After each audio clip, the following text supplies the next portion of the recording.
Travis Kelce looked heartbroken as he made his way to Taylor Swift's VIP suite after the Kansas City Chiefs suffered a crushing loss to the Philadelphia Eagles in the 2025 Super Bowl on Sunday. The Chiefs' tight end appeared visibly upset as he slowly walked to his girlfriend's private box at Caesars Superdome in New Orleans in a video obtained by Entertainment Tonight.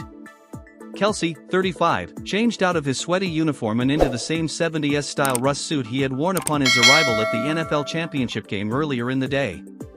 He also may have been en route to get some comfort from his mom, Donna Kelce, and his brother, Jason Kelce, both of whom were seated in Swift's star-studded suite. Since the Eagles beat the Chiefs 40-22, Travis' family did not come down to join him on the field after the clock ran out.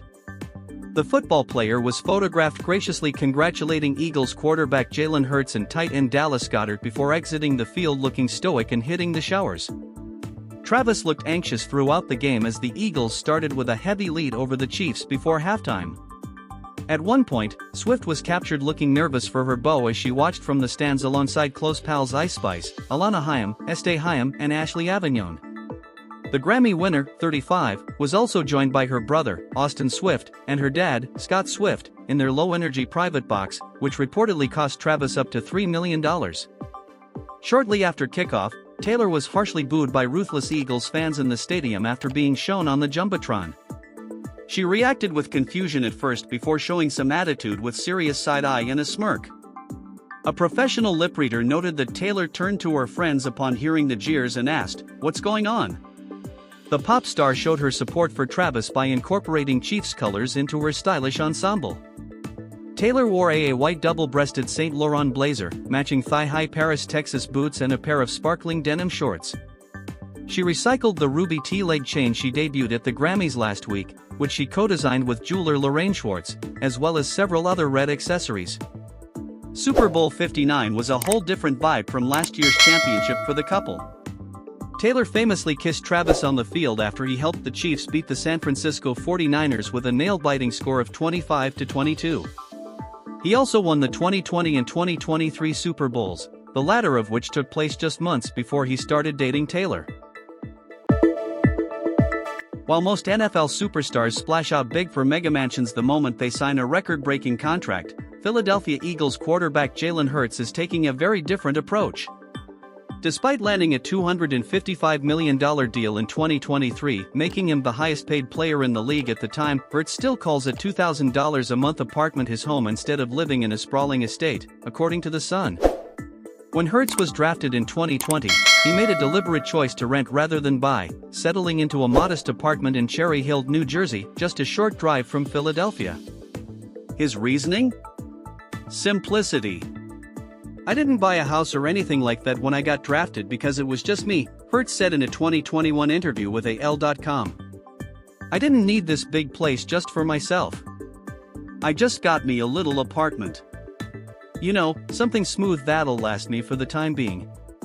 Even after signing a massive contract extension, Hurts has yet to trade in his unassuming rental for a flashy penthouse or a multi-million-dollar mansion in Philly, a rarity for a young athlete earning generational wealth. But that's just when it comes to himself. He's invested in real estate for others. Before buying anything in his own name, the star quarterback aptly purchased a $215,000 home in Humboldt, Texas, where he grew up. Instead of keeping it as a personal property, he put it under his father's name. Even when he did finally go big in real estate, it wasn't in Philadelphia. Instead of keeping it as a personal property, he put it under his father's name. Even when he did finally go big in real estate, it wasn't in Philadelphia. He can give an interview with a broken heart. A teary-eyed Travis Kelce spoke to reporters in the locker room post-Super Bowl 2025 loss to discuss his team's bad game. "We couldn't get it going offensively," the tight end, 35, said in an X video of the Kansas City Chiefs' devastating matchup against the Philadelphia Eagles, which ended in a score of 40-22. The athlete added, "I mean, they just got after us on all three phases, and then on top of that, you know, turnovers, penalties, playing behind the sticks on offense. We haven't played that bad all year," Kelce continued. "You don't lose like that without everything going bad." However, he credited his teammates with fighting until the end forever despite the blowout. "Even with the score late, we were always gonna fight," the Catching Kelce alum noted. We just couldn't find that spark. We couldn't find that momentum. The NFL star's teammate Patrick Mahomes, meanwhile, discussed Kelce's potential retirement in his own post-game interview. "I know he still has a love for the game, and he'll get to spend some time with his family and make that decision on his own," the quarterback said. The 29-year-old gushed, "He's given so much to this team and to the NFL. And he's been such a joy, not only for me to work with, but for people to watch." Mahomes claimed that Kelce still has a football left in him as he always makes plays in the biggest moments. Kelce, notably, predicted in a press conference last week that he sees himself hopefully still playing football in 3 years. Whatever the case, Mahomes praised Kelce as a gold jacket guy and first-ballot Hall of Famer on Sunday evening. Mahomes and Kelce's respective partners, wife Brittany Mahomes and girlfriend Taylor Swift, were present at the New Orleans game in all-white outfits, but neither has spoken out on the gut-wrenching loss. The pop star, who was booed during her pre-game Jumbotron appearance, couldn't hide her stress while watching. Taylor Swift and Travis Kelce's relationship will only get stronger in the face of their latest career setbacks. Licensed relationship therapist Jamie Bronstein exclusively told Page Six Monday that Swift and Kelce have to lose to appreciate winning following the pop star's 2025 Grammy snub last week and his crushing Super Bowl loss Sunday. "Things were almost too perfect for them, and to be humbled in life, as an individual and as a couple, is a beautiful thing, and I believe it will make them stronger," Bronstein said. The man**Keithasting author noted that the pop star, 35, and Kansas City Chiefs tight end, also 35, may benefit from being tested in their romance after having such a perfect start to their love story. "If there's no conflict ever, then it's a surface relationship. That's never recommended," Bronstein said. "It's a good thing and a normal thing for relationships to be tested. To be tested in whatever way it is a positive thing because it means both people are showing up as their authentic selves." The Love Talk Live podcast host emphasized how career success is an important factor for the power couple, but success doesn't always bring happiness when it comes to relationships. "Taylor Swift has a lot of money. Travis Kelce has a lot of money. But money doesn't make everything better," she said, explaining that empathy and compassion in a relationship is so crucial. Swift's concerned expression throughout Kelce's game was a clear sign to Bronstein of her empathy, an integral ingredient in a successful partnership. "These are two human beings that are going through a hard time, and Taylor being empathetic toward him is a huge sign that they have the potential to make it in the long run," she said. Bronstein suggested that Swift and Kelce should build each other up and show each other unconditional love to get through the hardships. Saying, "I love you no matter what," is so powerful, Bronstein shared. The couples coach believes that outside of verbal communication, Swift and Kelce should make sure to physically connect. "To have that physical time together is so huge and so good for your nervous system," she said. "Physically being together grounds people. And if they are really in a dire place, especially with their relationship so heavily in the spotlight," Bronstein advised that Swift and Kelce can always turn to a professional for help. "They're going to rise again, just like everybody does," Bronstein said. "There's highs and lows in life. They're going through a blip and they will both rise again because they're superstars. They love what they do.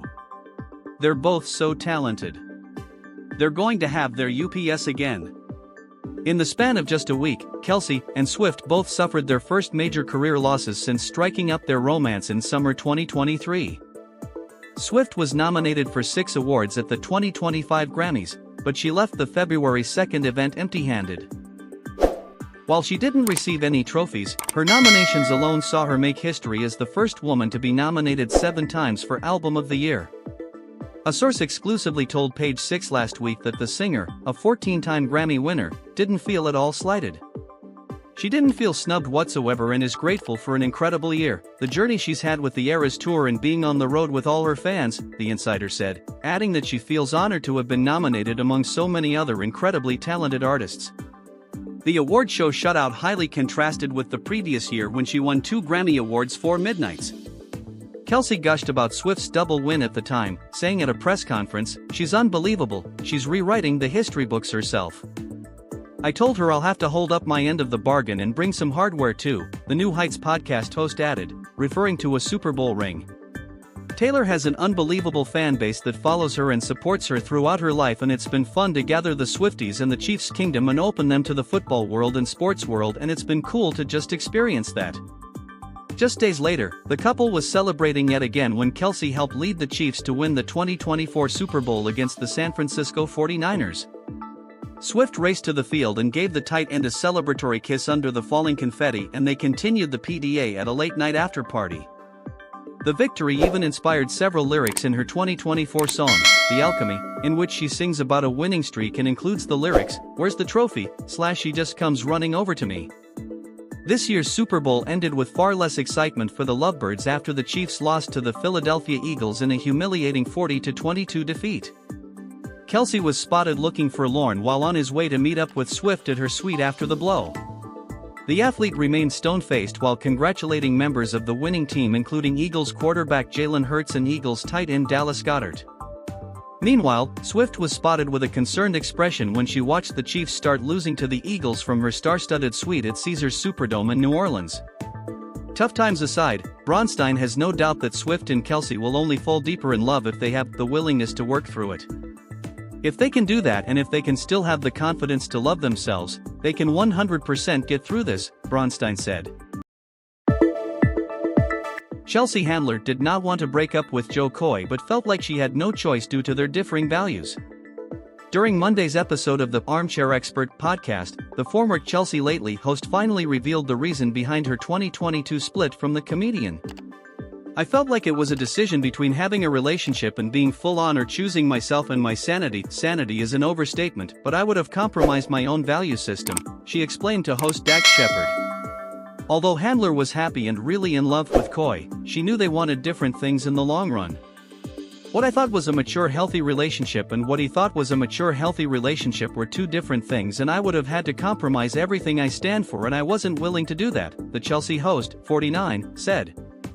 "We had a couple of instances where it was obvious that we had different ideas about togetherness and the amount of time we would spend together and the expectations of me as his girlfriend, which to me were very outdated, old-fashioned, and not going to work."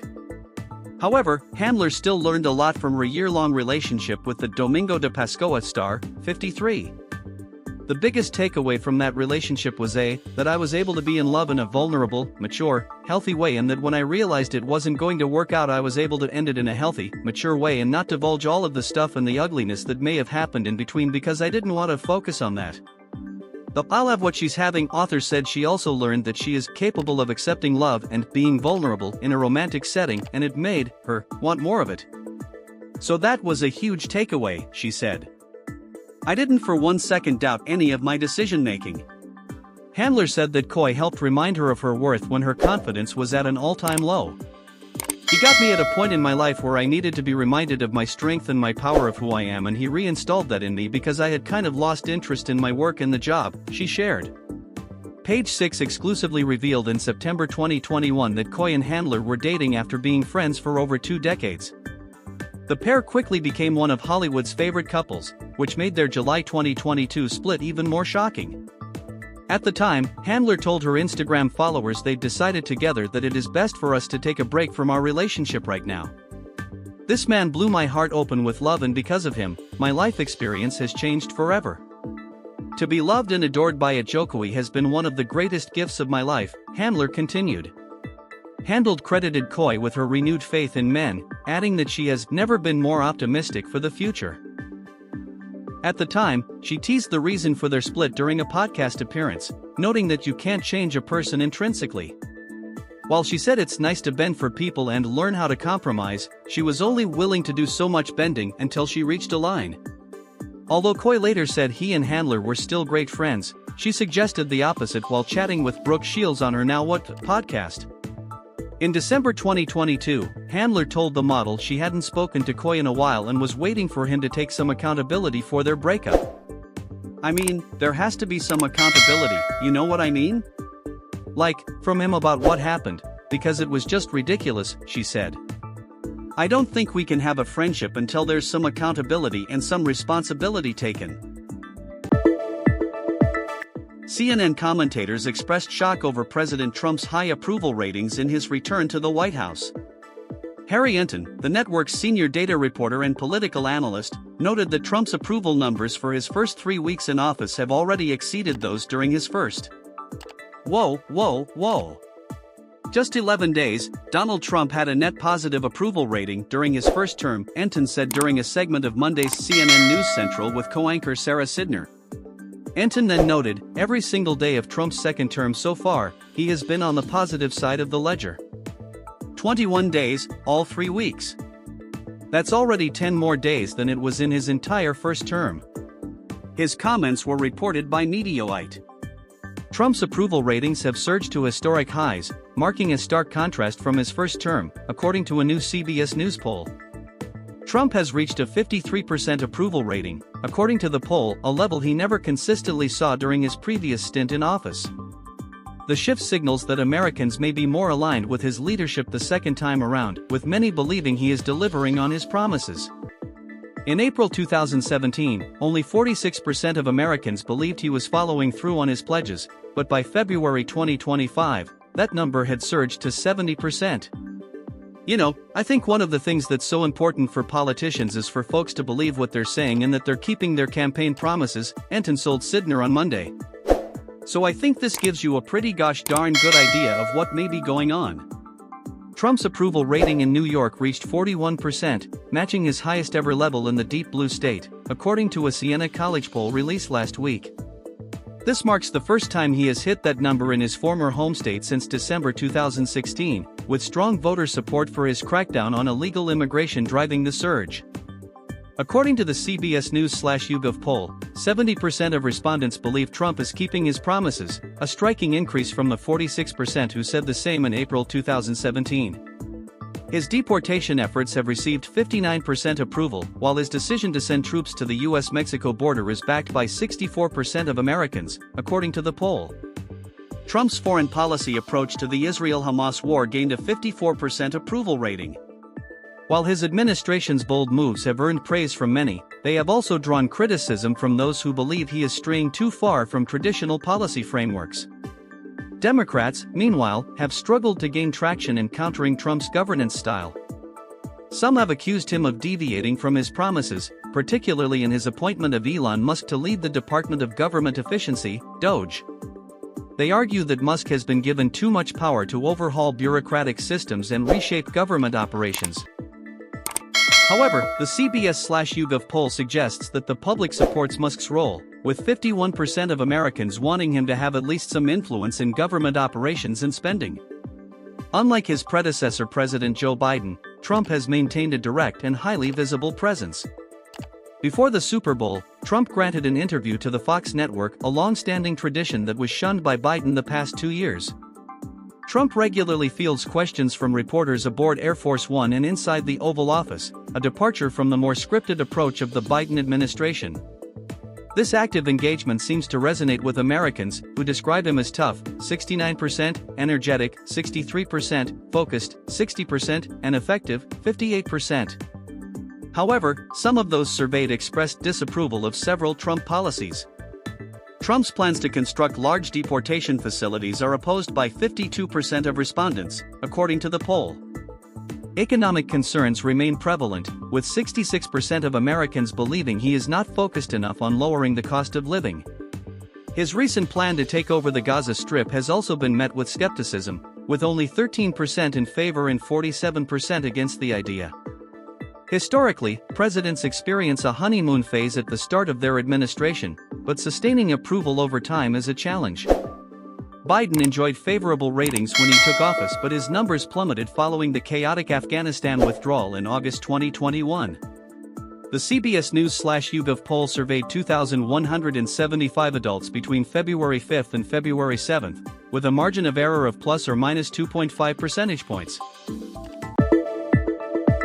Elon Musk contended that the Federal Emergency Management Agency sent a staggering $59 million last week to luxury hotels in New York City to house illegal migrants, a claim that City Hall officials rebutted Monday.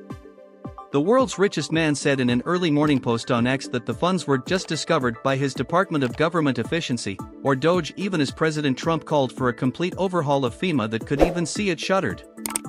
Trump last month signed an executive order to create a council to review FEMA as he expressed concerns over serious concerns of political bias in the agency. Sending this money violated the law and is in gross insubordination to the president's executive order, Musk wrote. That money is meant for American disaster relief and instead is being spent on high-end hotels for illegals, continued Musk, who leads the agency tasked with cutting back on government overspending. A clawback demand will be made today to recoup those funds. Many of Musk's claims, including whether the money would go toward migrant housing and luxury hotels, couldn't immediately be confirmed. Only $19 million of all $237 million in federal funding that has been awarded to the city during the migrant crisis have gone toward hotels, luxury and otherwise, City Hall officials told the Post. The $59 million in question appears to correspond with long-expected FEMA funding previously disclosed by City Hall, seemingly undercutting Musk's insinuation that it was a fresh discovery.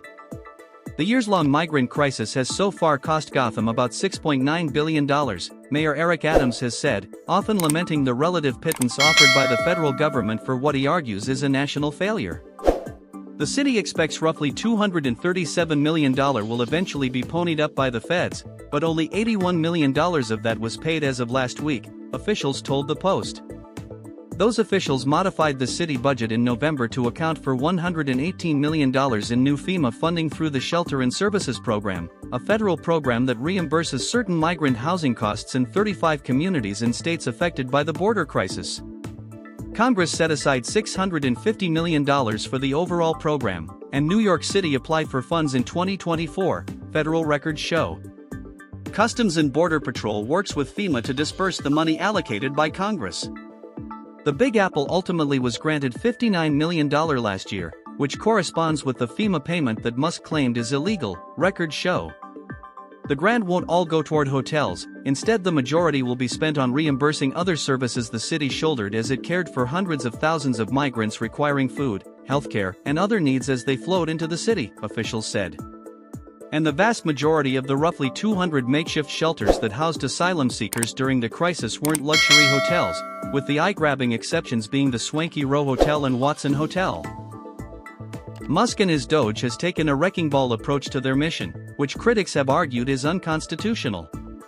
Within FEMA, his small team, which doesn't have a security clearance, has gained access to the agency's network containing private information of tens of thousands of disaster victims, The Washington Post reported.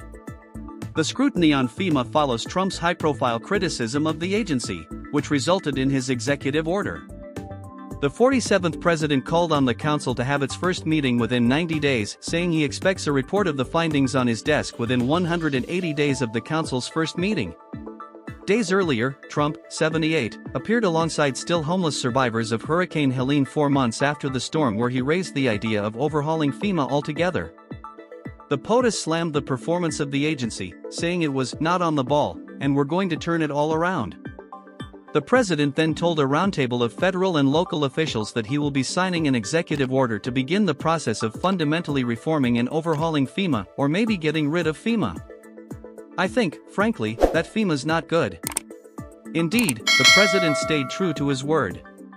He also accused the agency, which is responsible for bringing in emergency services, supplies and aid to disaster-struck areas, of bungling emergency relief efforts, adding that U.S. states should be given federal handouts directly in the wake of disasters. Over the past couple of years, funding for the agency has soared following several high-profile weather-related disasters around the country. Meghan Markle is having a stylish stay in Canada. The Duchess of Sussex, 43, descended upon Vancouver over the weekend alongside husband Prince Harry, 40, for the Invictus Games 2025, where she's been hitting events in polished looks. Founded by Prince Harry in 2014, the international competition brings together wounded, injured, and sick service personnel, and Markle has been known to attend the outings in some luxe ensembles over the years. The couple have had some standout moments already, including dancing and showing some PDA at various events, including an NHL game on Sunday. Below, see everything the Suits alum wore to the Invictus Games 2025 so far. Markle kicked off the festivities on Friday night at a welcome reception, going monochromatic in a chocolate brown pleated ALC midi dress, $795. She added matching brown pumps and styled her hair in a side part with waves. Her jewelry, a yellow gold Cartier love bracelet, $6,100, and the label's gold Tank Française watch, $22,300, added a glam touch to the neutral number. The next morning, the mother of two made an appearance at the True Patriot Love Foundation breakfast, mingling with athletes competing in the games. She kept it simple in an ivory cashmere rag and bone sleeveless turtleneck along with coordinating wide-leg Altazara pants, $995. Understated jewelry and brown suede Ralph Lauren heels, $575, completed her look. Later in the day, Markle attended the opening ceremony, where she was clad in a chic ivory centeler coat, $2,290, made from baby alpaca wool. The royal styled the outerwear with beige aquazura pumps and the same Cartier pieces she wore on Friday night.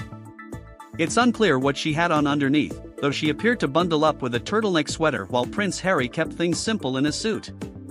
On Saturday, the couple made a surprise appearance at the Toronto Maple Leafs vs Vancouver Canucks game in a two-toned Givenchy jacket atop a black Valentino turtleneck.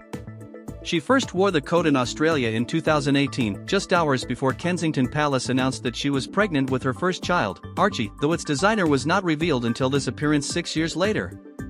The Duchess of Sussex finished the getup with black Valentino ankle boots. On day 2 of the games, Markle arrived at a wheelchair basketball match between the USA and Nigeria, rocking a light gray jacket from Dunn. While her contrasting color is currently sold out, it is available in all black for $598. Elsewhere in her outfit, she wore a navy La Linea sweater, $325, and skinny flared Veronica Beard jeans, $298. Finally, she accessorized the look with black suede booties from Stuart Weitzman. Meanwhile, at another event on the same day, Markle tossed a navy Hermès puffer jacket worth nearly $3,000 on top of her outfit. At a family and friends activity at the nation's home later on Sunday, Markle changed her entire outfit up, this time opting for a monochromatic olive green look. She paired a Dunn sweater with a calf-length La Linea skirt in a similar earthy hue. On the accessories front, Markle slipped back into her brown suede Ralph Lauren heels and pulled her hair into a ponytail.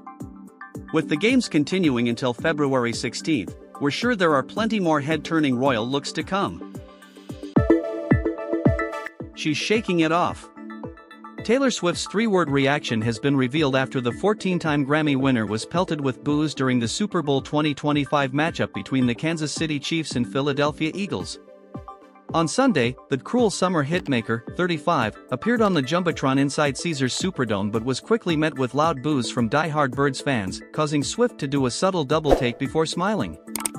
After being caught off guard by the harsh reception to her presence, the singer turned to her pal and rapper Ice Spice in the VIP box. "What's going on?" the Fortnite singer, who was at the game to cheer on boyfriend Travis Kelce, was seen saying on the scoreboard in response to the boos. After being caught off guard by the harsh reception to her presence, the singer turned to her pal and rapper Ice Spice in the VIP box. "What's going on?" the Fortnite singer, who was at the game to cheer on boyfriend Travis Kelce, was seen saying on the scoreboard in response to the boos. The boos were later echoed by that of President Trump, who took to social media to troll the singer after his brief appearance at the Super Bowl 59 matchup. The only one that had a tougher night than the Kansas City Chiefs was Taylor Swift. She got booed out of the stadium. MAGA is very unforgiving. Trump wrote on Truth Social alongside a video of the moment. While Trump was spotted in the stands at the beginning of the game, he didn't stick around for long. The POTUS, 78, who previously predicted that the Chiefs would win, cut his losses and hit the road by halftime. Still, Swift did receive some supportive words from retired tennis legend Serena Williams, who took to social media to share a loving message to the cruel summer hitmaker after the now viral moment. "I love you" at Taylor Swift 13. "Don't listen to those boo," the 23-time Grand Slam winner wrote on X. Williams, for her part, made a surprise cameo during Kendrick Lamar's glittering halftime show. Swift received a different reception during her Jumbotron appearance at last year's Super Bowl matchup. When supporting the Chiefs at Allegiant Stadium in Las Vegas in February 2024, Swift was featured on the massive screen chugging a drink from her star-studded suite, drawing cheers from the crowd. Washington. President Trump has said it's too early to know if he will anoint Vice President JD Vance as his would-be successor ahead of the 2028 election. Fox News chief political anchor Bret Baier asked Trump, 78, in an interview taped ahead of Sunday's Super Bowl, "Do you view Vice President JD Vance as your successor, the Republican nominee in 2028? No, but he's very capable," Trump replied. "I think you have a lot of very capable people," the president added. "So far I think he's doing a fantastic job. It's too early. We're just starting." By the time we get to the midterms, Baier interjected, Vance is going to be looking for an endorsement. A lot of people have said that this has been the greatest opening almost 3 weeks in the history of the presidency, Trump deflected. The clip aired Monday afternoon, hours after Vance, 40, landed in France with his family for the start of his first foreign trip as vice president. The VP will attend an artificial intelligence summit in Paris before traveling to the annual Munich Security Conference in Germany, which will be held this coming weekend. It's possible that Trump chose not to endorse Vance as his successor to avoid calling attention to the fact that he is constitutionally obligated to leave office when he completes his second term in January 2029. Trump frequently muses about changing the Constitution to serve a third term, but that's understood partially as a way to avoid obtaining lame duck status that could sap his political power. Vance is the third youngest vice president in U.S. history and was selected by Trump as his running mate in July at the urging of first son Donald Trump Jr. At the time, Vance was viewed as the running mate who was most aligned with the Republican leader's own populist views. Vance represented Ohio in the Senate for 2 years and previously worked as a venture capitalist and lawyer. He is also a best-selling author, whose 2016 memoir Hillbilly Elegy was made into a 2020 movie by director Ron Howard. Presidents don't always support their vice president's aspirations for higher office. Then President Barack Obama discouraged his number 2, Joe Biden, from running for president in 2016, clearing the way for Secretary of State Hillary Clinton to claim the Democratic nomination. Biden ultimately ran in 2020 and won the White House, succeeding in defeating Trump where Clinton had failed.